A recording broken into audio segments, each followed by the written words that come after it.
Olá! Seja bem-vindo ao Processo Cast, o podcast sobre direito processual apresentado por Guilherme Kristen Meller.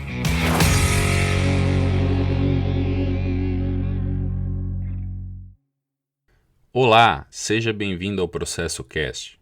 Dando sequência ao nosso estudo sobre a competência, hoje abordaremos a competência em razão do valor da causa, em razão da matéria e a competência funcional. Vamos seguir essa ordem. O artigo 291 do CPC dispõe que a toda causa será atribuído o valor certo, ainda que não tenha conteúdo econômico imediato aferível, o qual constará na petição inicial ou na reconvenção, seguindo-se as orientações dos incisos do artigo 292 do Código de Processo Civil. O valor da causa é uma das hipóteses de delimitação da competência. Além de outras hipóteses legalmente previstas, utilizarei uma que seja de fácil compreensão para vocês gravarem este ponto. O caso do procedimento especial dos Juizados Especiais Cíveis da Justiça Estadual. Conforme a Lei 9.099 de 95, causas cujo valor não ultrapassem um montante de 40 salários mínimos poderão ser propostas e processadas nesse rito.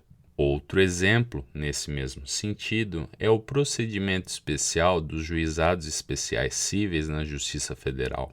Conforme artigo 3º caput da Lei 10.259 de 2001, causas cujo valor não ultrapassem 60 salários mínimos poderão ser propostas e processadas nesse rito. A matéria também é hipótese de delimitação de competência. Como vimos no último episódio, ultrapassada a observância da especialidade da competência, se é de alguma justiça especializada e não sendo, será ou da Justiça Federal ou da Justiça Estadual, temos o foro. Dentro da ideia do foro, temos as varas judiciais, as quais, como bem vale lembrar, podem ser divididas de acordo com a matéria, ficando cada juiz responsável por uma dessas varas especializadas. Exemplo, vara da família, vara da fazenda pública, etc. Novamente, a dimensão e divisão do foro é particular, depende da população, bem como das características do litígio inseridos nessa circunscrição territorial. Superadas as competências em razão da matéria e do valor da causa, passemos para a competência funcional. Parafraseando o professor José Carlos Barbosa Moreira, abre aspas, o conceito de competência funcional foi forjado pela doutrina processual alemã de fins do século XIX e consiste na repartição das diversas funções jurisdicionais na mesma causa entre diferentes órgãos judiciais que nela devem atuar. Fecha aspas.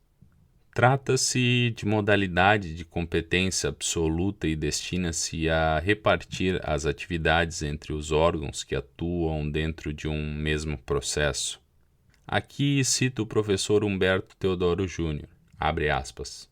Uma vez estabelecido o juízo competente para quais serão os órgãos jurisdicionais que haverão de funcionar nas diversas fases do respectivo procedimento, visto que nem sempre um só órgão terá condições de esgotar a prestação jurisdicional. Basta lembrar que, enquanto a causa é ajuizada num foro, a citação deve ser realizada em outro, o mesmo acontecendo com a coleta da prova, a penhora e o praceamento. Há ainda a fase recursal, que normalmente desloca a competência de um órgão inferior para outro superior. Fecha aspas.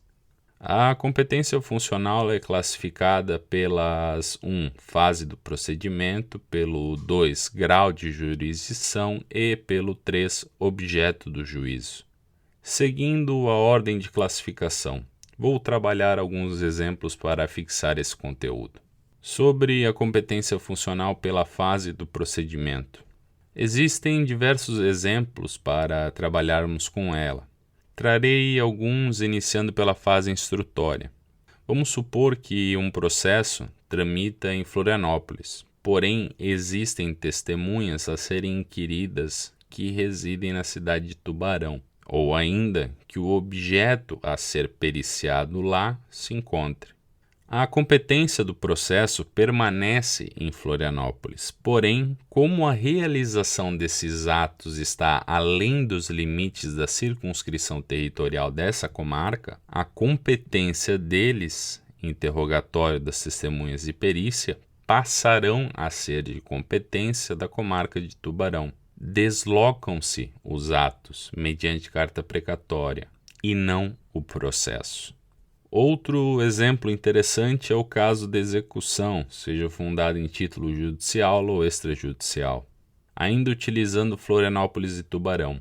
Supondo que haja bens a serem avaliados e penhorados em Tubarão, será esta a comarca competente para o processamento desses atos. Vejam aqui o parágrafo 2º do artigo 845 do CPC.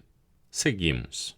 Agora, a competência funcional pelo grau jurisdicional. Trata-se dos casos de competência hierárquica, ocorrendo em duas hipóteses.